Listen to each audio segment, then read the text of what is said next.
Piles या बवासीर के बारे में और ज्यादा जानने के लिए अंत तक बने रहें। जब हमारे लोअर रेक्टम में प्रेशर इंक्रीज हो जाता है स्टूल को पास करते समय या मल को निकालते समय, तो उस इंक्रीज प्रेशर की वजह से पाइल्स का फॉर्मेशन होता है या पाइल्स बनते हैं। तो अगर हम अपने खाने में बहुत सारी फल और सब्जियां इंक्लूड करें जिसमें कि फाइबर का कंटेंट बहुत ज्यादा होता है, तो ये हमारे मल को सॉफ्ट और रेगुलर रखने में मदद करती है। नमस्कार दोस्तों, आप सभी का अनंत बायोमेडिकल में स्वागत है। आज का जो हमारा विषय है वो है पाइल्स। तो पाइल्स या बवासीर के बारे में और ज्यादा जानने के लिए अंत तक बने रहें। पाइल्स क्या है? पाइल्स एक तरह की सूजन है जो हमारे गुदा क्षेत्र या एनस एरिया में होती है। ये कई आकार के होते हैं और ये आंतरिक भी हो सकते हैं और बाहरी भी हो सकते हैं। ये ज्यादातर करके बहुत खुजली करते हैं और दर्दनाक भी हो सकते हैं यदि रक्त के थक्के बन जाएं, क्योंकि रक्त के थक्के बनने पर जो रक्त प्रवाह है उसमें अवरुद्ध उत्पन्न हो जाता है। बवासीर के कुछ सामान्य लक्षण हैं, जैसे कि स्टूल या मल पास करने के बाद चमकदार रक्त का आना, गुदा में खुजली का होना, आपके टॉयलेट पेपर या अंडरवेयर में कुछ पतला म्यूकस जैसी चीज का दिखाई देना, आपकी गुदा में दर्द रहना और आपकी गुदा के आसपास सूजन होना, ये सभी लक्षण हैं पाइल्स के। पाइल्स के बनने का कारण क्या है? जब हमारे लोअर रेक्टम में प्रेशर इंक्रीज हो जाता है स्टूल को पास करते समय या मल को निकालते समय, तो उस इंक्रीज प्रेशर की वजह से पाइल्स का फॉर्मेशन होता है या पाइल्स बनते हैं। इसके कई कारण भी हो सकते हैं, जैसे कि पुरानी डायरिया, पुराना कब्ज, प्रेगनेंसी, भारी वजन उठाना या फिर स्टूल पास करते समय तनाव का होना। पाइल्स को 4 ग्रेड्स में डिवाइड किया गया है।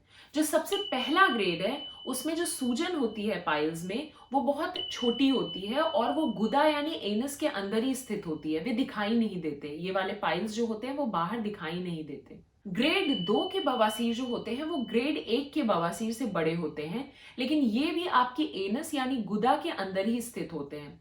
हालांकि मल पास करते समय या स्टूल पास करते समय ये बाहर आ सकते हैं, लेकिन फिर ये अपने आप ही अंदर भी चले जाते हैं। ग्रेड 3 के बवासीर गुदा के बाहर होते हैं और व्यक्ति इन्हें अपने मलाशय से लटका हुआ महसूस कर सकता है।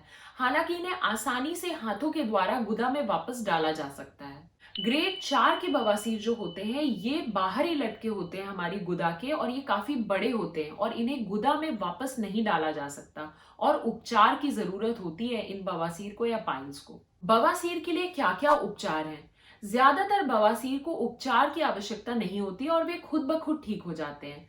हालांकि कुछ ट्रीटमेंट ऑप्शंस अवेलेबल हैं उन पेशेंट्स के लिए जिनको ज्यादा सिम्टम्स होती हैं पाइल्स से या बवासीर से।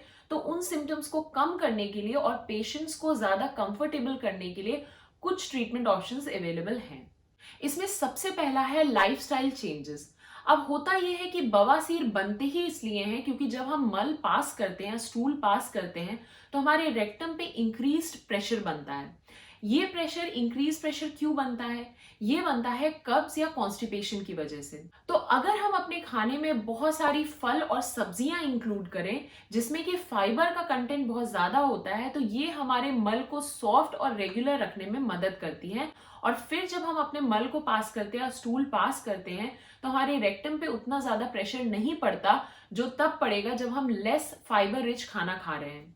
पाइल्स के पेशेंट्स को डॉक्टर ज्यादा पानी लेने की भी सलाह देते हैं और कैफीन से दूर रहना बहुत अच्छा है यदि आपको पाइल्स है। बवासीर से पीड़ित लोगों के सिम्टम्स को कंट्रोल करने के लिए कुछ दवाएं भी उपलब्ध हैं, जैसे कि कुछ ओवर द काउंटर मेडिसिन या दवाएं और कुछ लैक्सेटिव्स जो कि हमारे स्टूल को सॉफ्ट कर देता है और फिर स्टूल को पास करने में मदद करता है।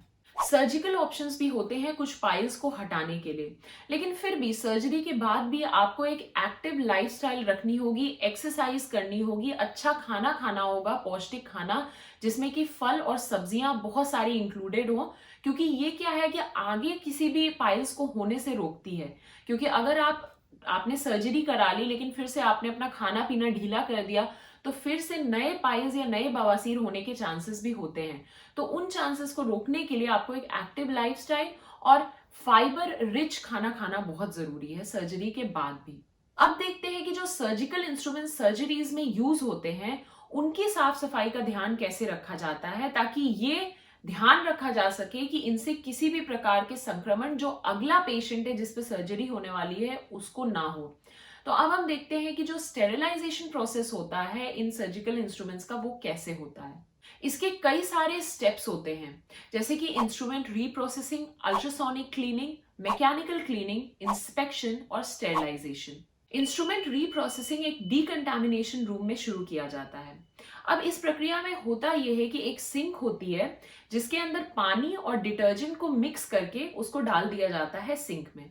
और फिर जो हमारे इंस्ट्रूमेंट्स हैं जो सर्जरी में इस्तेमाल हुए हैं और जिनको हमको साफ करना है, उन इंस्ट्रूमेंट्स को हम मैन्युअली क्लीन करते हैं उस सिंक में डाल के जिसमें पानी और डिटर्जेंट का घोल है।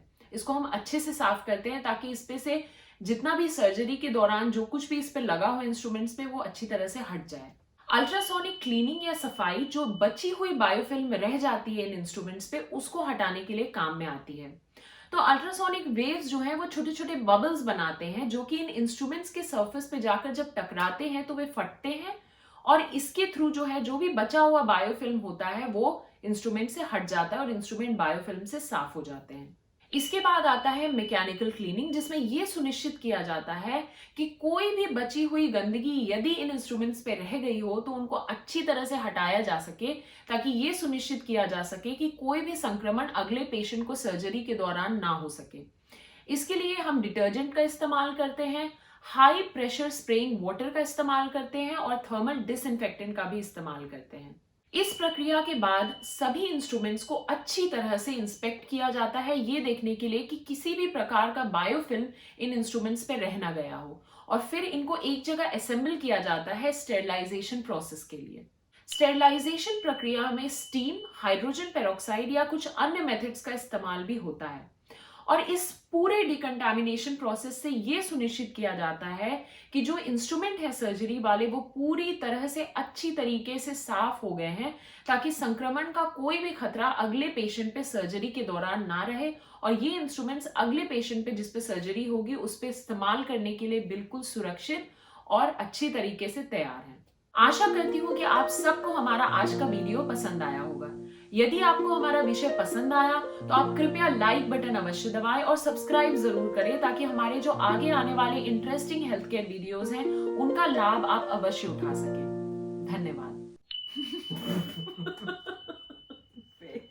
बवाची बवाची बवासीर के उपचार के क्या क्या तरीके हैं?